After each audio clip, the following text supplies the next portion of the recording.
नमस्कार, मी numerologist and वास्तू consultant Vaishali Deshpande. आज एका ठिकाणी पुण्यामध्ये कात्रज या ठिकाणी मी वास्तू व्हिजिटला आले आहे। पूर्ण वास्तू व्हिजिट दिल्यानंतर आणि पूर्ण प्रत्येक झोनचे बारकावे बघितल्यानंतर माझ्या लक्षात आलं की ह्या घराचं जे एंट्रन्स आहे ते साऊथ ईस्टला आहे।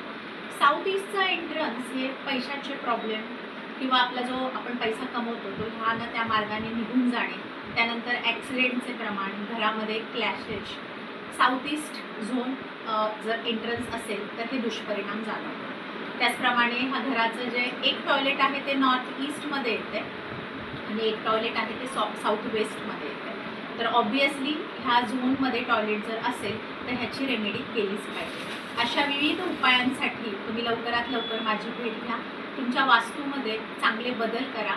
मी जे रेमेडीज सांगते ह्या बिना फोडतोड उपाय असतात आणि खूप साध्या सिंपल रेमेडीज असतात। जेव्हा तुम्ही माझी प्रत्यक्ष भेट घेतात त्यावेळेस तुमच्या लक्षात येईल आणि ज्यावेळेस तुम्ही ह्या रेमेडी सुरू करतात त्यावेळेस तुमच्या घरामध्ये एक आनंदी प्रकारचं वातावरण निर्माण होईल आणि तुमचे जे काही प्रॉब्लेम असेल त्यावर मार्ग निघायला सुरुवात होईल। लवकरच भेटूया पुढच्या व्हिडिओमध्ये। तोपर्यंत नमस्कार।